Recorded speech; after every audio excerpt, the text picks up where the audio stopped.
you say you turned pro in 2015. Yeah. But then you had this fight in 2019 with Kovalev. Yes.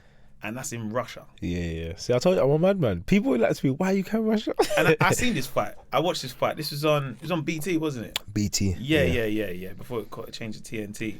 I watched this fight, and I can't lie. I'm not gonna pretend like I'm a massive. I know this about boxing and XYZ, but I'm like, oh yeah, man, big Anthony, man. Yeah, I know him, man. Yeah, let me sit and watch this, man. But there was a part of me of like, hold on, ain't the guy from Russia meant to be coming here? Like, I've never seen it work that way. Yeah, serious. Do you know what I mean? So you go out there to Russia, and this is like, I guess it's, you know, it's pre-Russia, whereas like it's a little bit different how it is in now Russia, for example, where they've got certain sanctions, so you can't just skip over there. Do you know what I mean?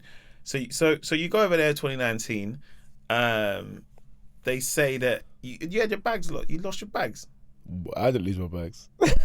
It was like a lot of people say it's like games that they play. Yeah. Like it's for the home fighter's advantage. Me and my coach, the only two Maltesers on that plane, only two black people. You two? Only our luggage. We was the only one standing there waiting for our luggage. And then we went to the people and they were like, no one spoke in English. So some guy had to come out the car and like translate, and he was like, your bags ain't here yet, so they're gonna like give you a card and you either pick them up or they're gonna drop them to you within the next like 1 or 2 days. So we're like, hold on, we're only here for 5 days. I need my stuff. I need to train. Yeah. You know what I'm saying? I got my weigh in, and then they were like, oh well, nothing we can do. So like, I laughed it off. At the time, I was so relaxed. I don't know, like I just got this thing of like it's gonna be what it's gonna be. Yeah. I was did so you relaxed. kind of know this going into the fight though? Did anyone tell you, or did you get a feeling from it? No. Like this was gonna be stuff that might happen. No. Maybe my mindset was so on. I'm gonna go out there and win and like change my life forever. Like no one's expecting me to win. I'm just gonna go out there and win. Somehow I'm gonna knock out this guy. Like, it's gonna happen. Like it's my destiny. And then when all these little things started happening, I was like, that's all part of the journey. It's part of the story. Because when you announced the fight, you got a bit of a mixed reaction. Yeah, people thought they were like, yeah, because what? I remember people being like, yeah, I don't know why you're doing this. Don't know about this one. Like, but was that just in you going back to like where you was as a 14-year-old? I'm just like, I want to do this thing. My mum don't want me to do it, but I'm gonna do it anyway. Because like you lose your bags, and then they're telling you that your water might be sabotaged, and you're going through that. You know, did you have an armed escort as well? Yeah, two of them, but one of them was armed. But he was close protection. This guy, was he Russian? Yeah, Russian. Yeah, he had like 2 guns on him. Yeah, and everything he was making me nervous. I wasn't nervous before this guy because the way he was moving was all robotic and kept holding my back and like doing some side step thing. When we're going places. So I was like to him when we got on the bus. I tapped him. I said, "Russia is dangerous." Yeah. And he was like, So I was like, big man. I tapped his leg again. Yeah. I didn't say nothing for like another 3 minutes. I tapped his leg again. I said, big man. I said, am I in danger? And he goes, for you. So all he was saying was Russia's dangerous for me. Because where I was, it wasn't like Moscow or St. Petersburg it was or something like that. Yeah, Chelyabinsk. A lot of people don't even know what this is. Yeah. So it's like the hood part. It's like the hood of Russia. And Russia's already like a dangerous place. So then, like, it was basically Kovalev's where he grew up. Okay. Before he made it big or whatever. All right. And some people were rooting for me because they were like, oh, we know him. He's not a nice person. Yeah. You know. These Russian people there. Yeah. Some people that speak a bit English or whatever. Because these times, I think Roy Jones was out there as well doing some promotion. So he flew over to Chelyabinsk as well. I spoke to Roy Jones or whatever, and he was like, yeah, man, some people are rooting for you. They're saying this guy ain't really like a nice guy. Like, he's not. Oh, wow. Like, when he was growing up, he was a bit of a bad boy. Yeah. And then, but I just remember it, the whole thing, the ring walk.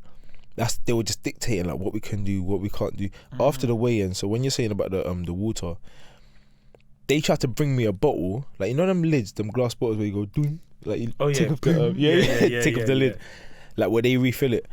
And then Frank Warren came and said, don't drink that. No, I've heard too many stories. And even my coach was like, bruv, do not put that in your mouth. I said, I'm thirsty, guys. I know I'm not. I don't want to drink it, but can someone get me water? I had to wait like another 45 minutes for water. Like after waiting, everyone, you see when you see people waiting and they're like, because you got to basically strip your body of water. Yeah. See, I didn't have no water for like an hour, and then we missed the we had to do medicals after. We ended up missing the breakfast. So for food, I had cold potatoes and salmon. Oh, mad, bro. But I'm still smiling. I'm like, yeah, don't worry about all that. I'm gonna go out there looking at it. And I'm looking at all the then I've done a couple of interviews, and this is what I've learned with experience, because when it comes to fight time now, I ain't doing no interviews. Yeah. Like after I've weighed in and stuff, people message me, can I come to your room, do an interview and stuff? I'm not doing that no more, because after I'm doing these interviews, I'm like, tired, man. Do you know what I'm saying? The day of the fight, I woke up at 4 p.m. Couldn't sleep through the night. Ended up falling asleep about maybe 6 a.m. Like properly. Woke up at 4 p.m. The fights, I meant to start making my way to the venue at like 7:30. Oh, right.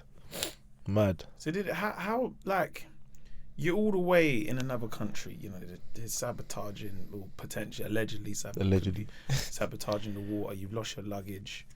How lonely is that though, to be so far from home? And you know, it's like, I guess, like, are you only using the analogy of like football, of like, you know, you got to go away and get a result, but also knowing that like in the stands we got no one there. Do you know what I mean? It's just some of the stewards who are like, I like this guy. Don't really support this football team, but I work here as a steward. Yeah. How lonely is that? Or do you not care? Or is it just about really just getting the job done? And also, was it just about getting the job done? You know what I mean? That's exactly what it is. But I can't even compare it to football. Because in football, you got like 10 other men and some subs. So you get what I'm saying? You got people with you on the pitch with you. Like when you're in that ring, it's one man. You're only you. You get what I'm saying? Only you're getting that ring. Only you're taking the licks. Only you're giving the licks. That it's 1-on-1. So after that fight, I had to go to hospital, like straight away. People are saying, "Oh, you got knocked out from a jab or whatever." I was like, "Bro, I wasn't knocked out, bro. I was fully conscious. I was exhausted, like dehydrated." I remember, so the 8th round came, I literally, I gave it everything. 9th round came, I was like, "Raw, this guy was just almost knocked out. Now he's back to normal." Yeah. And then whatever. So pure exhaustion. I was like swinging, walked into one of these punches, and obviously I'm laid there, taking a deep breath, and the referee waved it off. I didn't have the energy to argue with him. Like I was just like, bro, like I'm just tired. And then all I remember is that when I went to the hospital, they were like, "You're severely dehydrated." Remember, because after the weigh-in, no water. Yeah. And then I drank for a bit, done interviews. During the interview, I'm still not like rehydrating myself. And then I fallen asleep. At a mad time when, you know, now got a time where I'm wake up and making sure I'm having fluids, all that kind of stuff.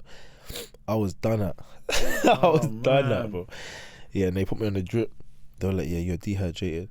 And it took us ages to explain to the people that we need, like, it was the guy that I was with was saying to them he needs to be put on the drip. I can tell he's dehydrated, like his face is like pale or whatever.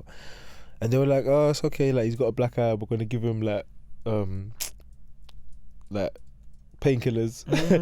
The man I was with was like, "No, like he's dehydrated, he needs to be put on a drip." And they were like, "No, we can't do that." But always going back and forth with them for time, translator, everything. Yeah. Because no one in this area spoke English. Do you ever think that, like, if that fight would have went differently and you we would not have left Russia? I'm telling you. Yeah, I'm thinking of how it's all playing out. I'm like, if you would have knocked him out in his hometown with all of this, how it would have even transpired. Like, even because I watched boxing a few times where it gets, you know, to the scorecards. Yeah. And sometimes that can be so disheartening for a fighter where you're like, "Oh, come on, man." Yeah. But at least there's a part of it where you've got, you know, the pundits and the people at home online being like, "No, this person definitely want to look at the score. It was a fix and X, Y, Z." But then knocking him out, do you ever look at that and imagine that scenarios at times? Obviously that's what my intention was at the time. You know, when I look back here and I think of certain things that was happening, so the armed security man, when we got to the venue, I remember walking towards the ring, and they were just like a row, but they were all in all black suits. Yeah, no lie. Go back and watch the tape. Yeah, and you will see these guys I'm talking about. They were all the suits. They were like all literally simultaneously sitting like this. Yeah, I swear to you, I'm not making it up. They all sit like this. Yeah, and then I remember when I almost knocked him out. The camera went to his trainer, and his trainer was like, oh. And then these guys, were like this. They all looked at like towards his manager. Yeah. I swear to you, all just like, and they see him start talking or whatever. And they're like, bro, I can imagine, like none of us were left for. I'm telling you, we would not have left there, bro.